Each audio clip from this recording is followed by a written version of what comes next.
আজ শ্রাবণ মাসের দ্বিতীয় সোমবার, তাই আমি আর আমার বান্ধবী ললিতা মিলে চলে এলাম একটা জায়গায় পুজো দিতে। প্রথম সোমবারটা আমি বাড়িতেই পুজো দিয়েছিলাম।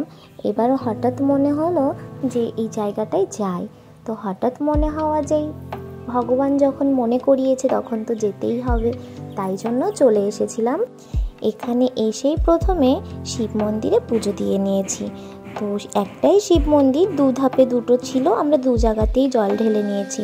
তবে এই মন্দিরটা আমাদের বাড়ি থেকে খুব বেশি দূর নয়, 10 মিনিট দূরত্বের একটা জায়গা। পুজো দেওয়ার সময় একটু বেশি সিরিয়াস হয়ে পুজো দিয়েছি, আর ভগবানের কাছে অনেক কিছু চেয়েও নিয়েছি, তাই জন্য মুখটা আমার একটু ভারী ছিল। মহাদেবের ওখানে পুজো শেষ করে এবার চলে এলাম তার পাশেই কালী স্থানে।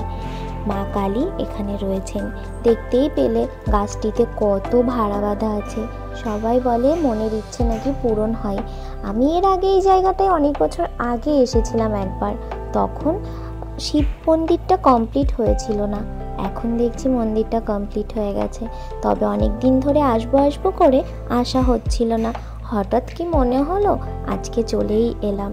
তো এখানেও একটু প্রসাদ আর ফুল দিয়ে আমি একটু পুজো করে নিলাম, একটু ধূপ দেখিয়ে দিলাম। ভগবানের কাছে এত দূর থেকে গেছি, তাই কিছু মনের আশাও চেয়ে নিলাম।